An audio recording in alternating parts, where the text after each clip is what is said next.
Assalamualaikum warahmatullahi wabarakatuh. Perkenalkan, nama saya Regi Muammar. Saya adalah salah satu mahasiswa Universitas Negeri Surabaya dengan prodi Sistem Informasi dan NIM 2105121442. Nah, di video ini saya akan mempresentasikan salah satu algoritma penjadwalan proses, yaitu adalah FIFO atau panjangannya First In, First Out, atau kadang juga disebut first come and first serve, yang pertama datang dan yang pertama dilayani. Nah, di video ini kita akan bahas 4 topik pembahasan. Yang pertama itu adalah penjelasan tentang penjadwalan proses, lalu yang kedua adalah penjelasan tentang algoritma FIFO atau first in first out, lalu kita akan membahas tentang perhitungan penjadwalan algoritma FIFO. Lalu kita juga akan bahas tentang contoh-contoh implementasi FIFO di kehidupan. Nah, langsung saja kita masuk bagian yang pertama, yaitu adalah penjadwalan proses. Nah, penjadwalan proses ini adalah merupakan kumpulan kebijaksanaan dan mekanisme di sistem operasi yang berkaitan dengan urutan kerja yang dilakukan sistem komputer. Nah, penjadwalan proses ini bertujuan untuk memaksimalkan penggunaan CPU dan meningkatkan produktivitas komputer dalam melakukan komputasinya. Nah, penjadwalan proses ini bertugas untuk melakukan pergantian proses yang dieksekusi dan digunakan saat 2 atau lebih proses mengirimkan sinyal yang menandakan kedatangan proses tersebut secara bersamaan atau serentak. Nah, untuk penjadwalan proses ini, pada prosesor yang berinti tunggal, sistem operasi menentukan proses yang dieksekusi terlebih dahulu sesuai prioritasnya. Dan pengaturan proses ini ditangani yang namanya adalah scheduler. Dan ini ditangani menggunakan suatu algoritma penjadwalan. Nah, untuk strategi penjadwalan sendiri ada 2. Yang pertama ada penjadwalan non-preemptif dan penjadwalan preemptif. Penjadwalan non-preemptif ini yaitu pemproses tidak dapat diambil alih oleh pemproses lain sampai proses itu selesai. Artinya, penjadwalan non-preemptif ini dijalankan secara linear atau berkesinambungan. Nah, untuk penjadwalan preemptif yaitu adalah ketika proses diberi jatah-jatah waktu penggunaan prosesor, maka proses tersebut dapat diambil alih oleh proses lain. Sehingga proses tersebut disela sebelum selesai dan harus dilanjutkan menunggu sampai jatah waktu prosesor tiba. Nah, untuk algoritma penjadwalan ini terbagi 2, ada non-preemptif dan preemptif. Yang non-preemptif itu ada FIFO atau first in first out yang akan kita bahas pada video ini. Lalu ada SJF, shortest job first. Lalu ada HRN, highest ration next. Lalu ada MFQ, multiple feedback quiz. Dan untuk preemptifnya ada RR atau round robin. Lalu ada SRF, shortest remaining first. Lalu ada PS, priority scheduling. Dan ada GS atau guaranteed scheduling. Nah, kita masuk pada bagian kedua, yaitu adalah algoritma first in first out atau yang disingkat FIFO. Nah, FIFO ini bisa diartikan sebagai proses yang tiba terlebih dahulu, itulah yang akan dilayani dahulu. Nah, jika ada proses tiba pada waktu yang sama, maka pelayanan mereka dilaksanakan melalui urutan mereka dalam antrian. Proses di antrian belakang harus menunggu sampai semua proses di depannya selesai. Setiap proses berada pada status ready, dimasukkan ke dalam antrian, sesuai dengan waktu kedatangannya. Nah, algoritma penjadwalan inilah yang paling sederhana, dan FIFO ini termasuk dalam non-preemptif dan tidak mempunyai prioritas. Nah, setiap proses diberi jadwal eksekusi berdasarkan urutan waktu kedatangannya dan akan dieksekusi sampai selesai, baru bisa proses yang lain dilaksanakan.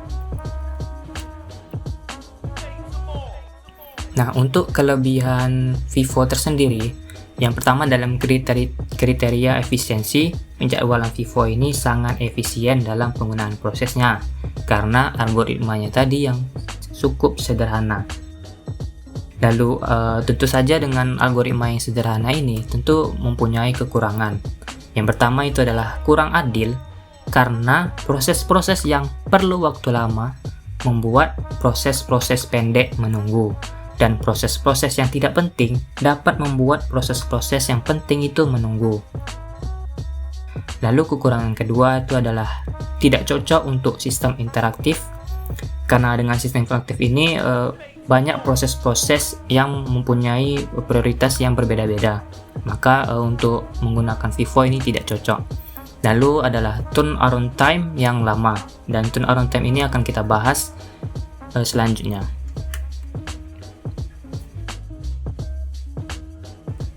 Nah, kita masuk pada bagian ketiga, itu adalah perhitungan penjadwalan FIFO. Nah, di sini kita sudah menyediakan tabel untuk simulasi perhitungan penjadwalan FIFO. Ada 3 kolom dan 3 data, yaitu ada proses, ada waktu dalam milisecond atau milidetik, lalu ada lama eksekusi juga dalam milisecond atau milidetik. Nah, data yang pertama itu ada proses P1 dengan waktu datang 0 milisecond dan lama eksekusinya 24 milisecond. Lalu proses P2 mempunyai waktu datang 2 milisecond dan lama eksekusinya 3 milisecond. Dan yang terakhir, proses P3 dengan waktu datang 4 milisecond dan lama eksekusinya 3 milisecond. Nah, untuk membuat simulasi penjadwalan ini kita menggunakan yang namanya Gantt chart. Nah, kita dimulai dari angka 0 dulu karena prosesnya waktu datangnya dari 0. Lalu proses 1 masuk yang lama eksekusinya sebanyak 24. Dan sekarang waktu prosesnya ada di 24 milisecond, dan P1 ini sudah selesai. Lalu dilanjutkan dengan proses P kedua, yaitu lama eksekusinya sebanyak 3 milisecond. Lalu sekarang waktu prosesnya itu 27, karena tadi waktunya 24 ditambah 3 sama dengan 27. Setelah proses P2 ini selesai, maka masuk proses P3, yaitu adalah lama eksekusinya 3 milisecond. Dan sekarang untuk total waktu prosesnya ada 30 milisecond. Nah, untuk menghitung bagaimana penjadwalan FIFO kita menggunakan 2 rumus. Yang pertama itu adalah menghitung rata-rata waktu tunggu atau average waiting time dengan rumus waktu selesai eksekusi dikurang waktu datang dikurang lama waktu eksekusi. Lalu rumus yang kedua itu adalah menghitung rata-rata turnaround time-nya atau banyaknya waktu yang diperlukan untuk mengeksekusi proses.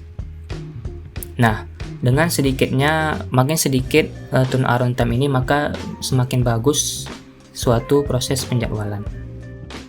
Nah, untuk turnaround time ini bisa kita dapatkan dengan rumus waktu tunggu ditambah lama eksekusi. Baik, langsung saja kita membuat perhitungan. Yang pertama kita cari waiting time-nya dulu sesuai dengan rumus tadi. Lalu kita masukkan untuk proses satunya. Nah, di sini muncul angka P1 sama dengan 24 dikurang 0 dikurang 24 sama dengan 0. Nah, untuk P1 ini menggunakan waiting time-nya. Yang pertama, waktu selesai eksekusinya adalah 24 di sini. Lalu untuk waktu datangnya, karena dia datang pertama maka 0 milisecond. Lalu lama waktu eksekusinya yaitu adalah 24 milisecond. Jadi totalnya adalah 0.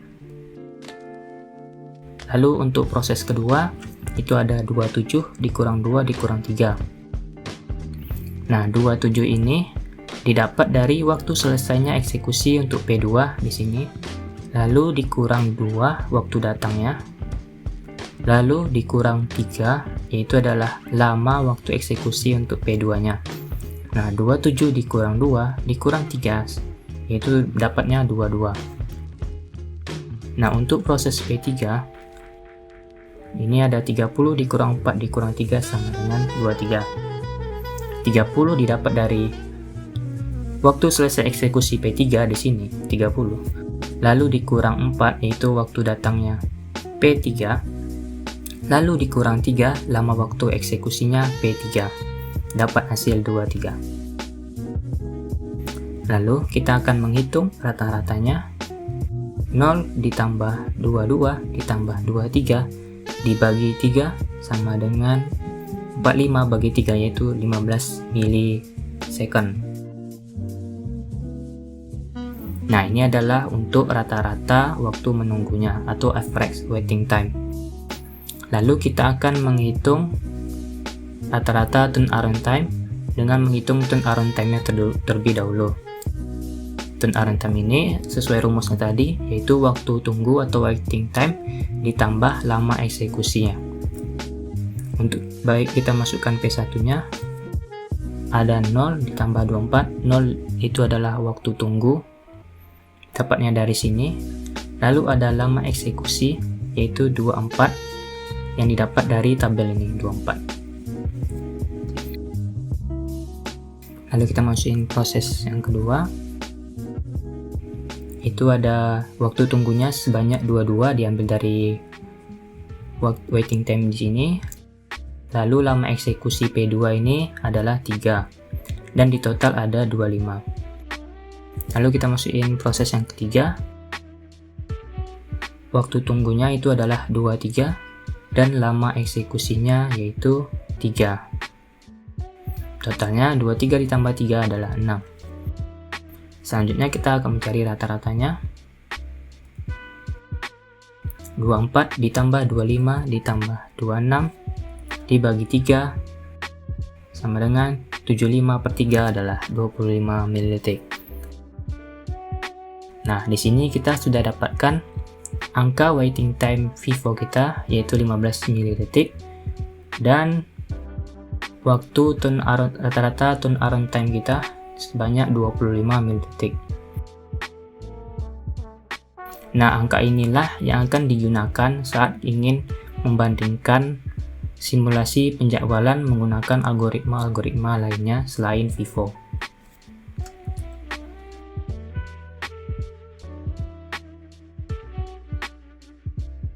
Nah, terakhir kita masuk pada bagian keempat, yaitu implementasi FIFO di kehidupan. Nah, di sini ada 3 contoh. Yang pertama yaitu antrian nasabah bank. Seperti yang kita lihat, saat nasabah bank mengantri di loket, nasabah yang dahulu datanglah yang akan dilayani terlebih dahulu dan lanjut ganti antrian sesuai urutan datang tanpa melihat nasabah itu ada prioritas atau tidak. Jadi semuanya adil. Lalu contoh yang kedua itu adalah ketika mencetak file, dokumen, foto, dan lain-lain. Nah, yang ditekan atau diperintahkan mencetak pertama, maka itulah yang akan dikerjakan dahulu dan yang lain akan mengantri di dalam list sampai proses sebelumnya telah selesai. Baru proses tersebut akan dilaksanakan. Lalu contoh ketiga, FIFO ini diimplementasikan pada pengelolaan produk makanan yang ada masa kadaluarsanya. Nah, produk yang pertama kali masuk gudang adalah produk yang akan diutamakan untuk dikeluarkan terlebih dahulu dari gudang untuk menghindari rusak atau busuk makanan tersebut jika terlalu lama disimpan. Nah, baik, sekian dari materi tentang salah satu algoritma penjadwalan proses, yaitu FIFO, first in, first out. Harapannya semoga video presentasi ini dapat bermanfaat bagi teman-teman semua yang menonton. Saya Regi Muammar, atas perhatiannya terima kasih.